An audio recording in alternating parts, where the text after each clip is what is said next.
का है देवर जी? बोला भौजी बोला। अरे तनी रुका रुका रुका रुका। अच्छा भौजी ठीक बा रुकत हई। बोला का बात बा? ए देवर जी हम एगो तोरा से बात कहल चाहत बनी। का कहल चाहत भौजी बोला। देखते बड़ा तोरे भैया के गति बड़ी खराब बा, हमारे कहूँ बात ना सुनेलन। आखिर भैया में कमी का? सुना ना, हम तोरा से कहल चाहत बनी, हमारे एगो बात माना। कहा? सुना सुनावा। देवरू हमहू के हो,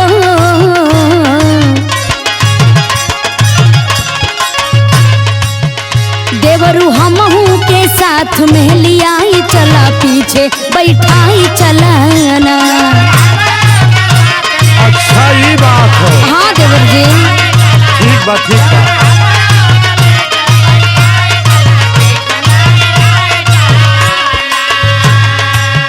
देखा भौजी बतावा। एक बात हमार सुन ल कान खोल के। बतावा। सुना। बोला।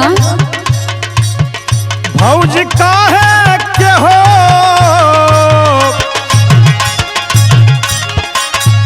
भौजी काहे के इतना परेशान यहू, दूसरा के समान यहू ना।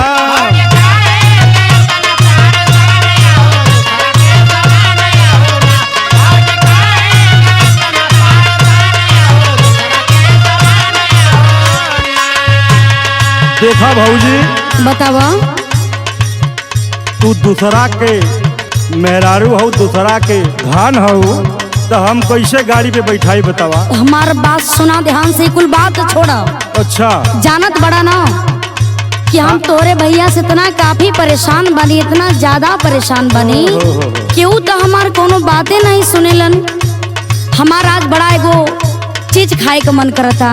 का खाए के मन करत बा भौजी बताओ तो। सुना। मन करे खाई चाट, तोहर भैया दिहले डांट। अच्छा ये बात है। हाँ हो। ओहो।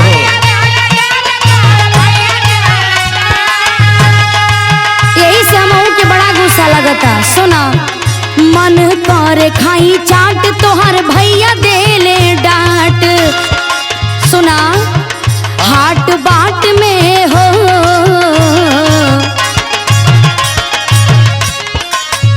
हाट बाट में सामान ई दिखाई चला, पीछे बैठाई चलना। अच्छा अच्छा।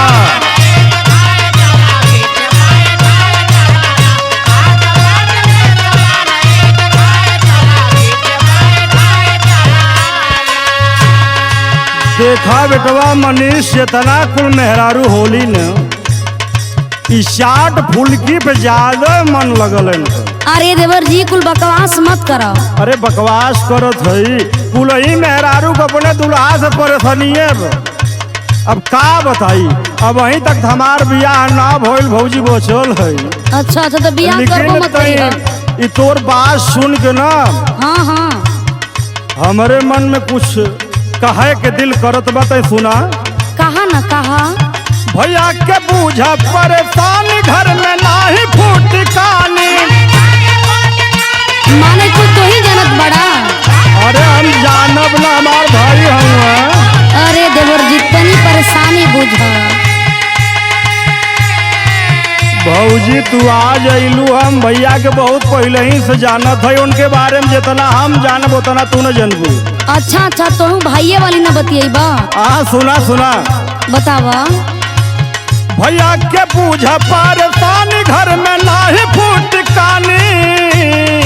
अच्छा। तोहर शौक महंगा हो,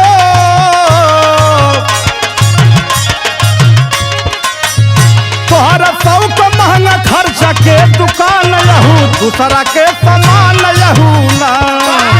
अरे देवर जी मेहरारू बनी तो खर्चा तो चाहबे न करी।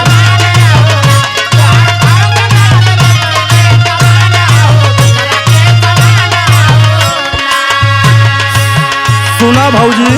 बतावो। जितना मेहरारू कुल ही बानी न, पुरनिया राजा भैया कह गईले मेहरारू के खर्चा और घरे के खर्चा कबहू ओराई न। जब कुल बतिया जनते बड़ा तो टिप्पणी कैले के का जरूरत है। अरे तो भैया के मजबूरी समझा। भैया के तोरे मजबूरी का समझी। तुम्हार भैया एक नंबर के तोरे जैसन वो कंजूस बड़न। जैसे तू मीठ मीठ बात के घुमावत बड़ा ना, वही तरह तुम्हार भैया भी घुमावत रहेलन। हमार तो बस एक गो टारगेट बा कि देखा देवर जी जीवन में कुछ बा नहीं, बढ़िया से खा बढ़िया से रहा, यही तो हो। अरे तो यार तो कुल सब सोचते बा भाई। अरे देवर जी हमार बात एगो ध्यान से सुन लो। सुनावा सुनावा भाई, सुना पड़ी बात याद रखी है, गहिरा बढ़िया खा और बढ़िया पहिरा। अरे दुनिया गरीब हो भौजी, दुनिया गरीब। यही से तो कहा था नहीं।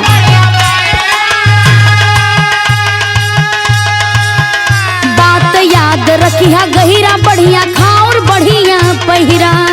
अपने भैया के अपने भैया के बात ही समझाए, चला पीछे बैठा ही चलना।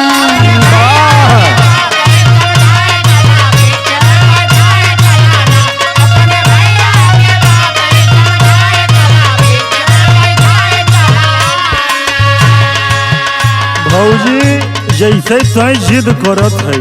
अच्छा अगर हमारो बियाह होई तैसे हमारो दुल्हन ऐसे जिदी आई चाट खाए बदे तो फूल यही खाए से बदे। कहत नहीं तू बियाहवे जिन कर।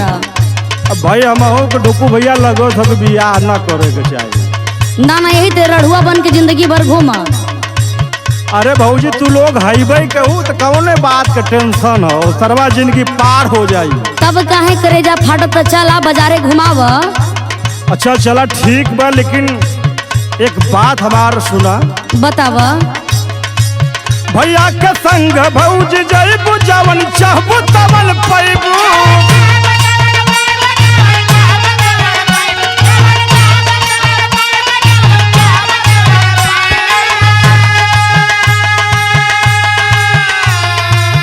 देखा भौजी हमारा साथे गईले में तोहार फायदा ना हो।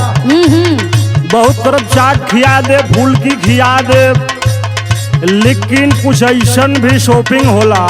अच्छा भैया के साथ गईले में तोहार लाभ है, लाभ बा, घाटा कुछ ना बा। अरे जब वो चले तब न लाभ होई।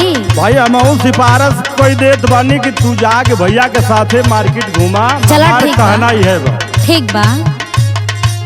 भैया के संग भौजी जइबू, जवन चाहबू तवन पैबू। कमल सरल कहे, कमल सरल कहे, सबके परान यहू, दूसरा के समान यहू ना।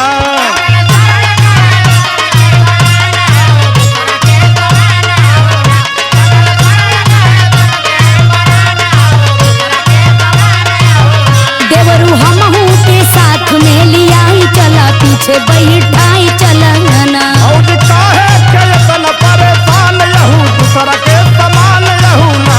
देवरू हमहू के साथ में लिया ही, चला पीछे बैठाई चलना। भौजी काहे के इतना परेशान यहू, दूसरा के समान यहू ना। देवरू हमहू के साथ में लिया ही, चला पीछे बैठाई चलना। चली ना देवर जी। अच्छा ला भौजी ना मन भी तो जाओ बैठ जो चलल जाए।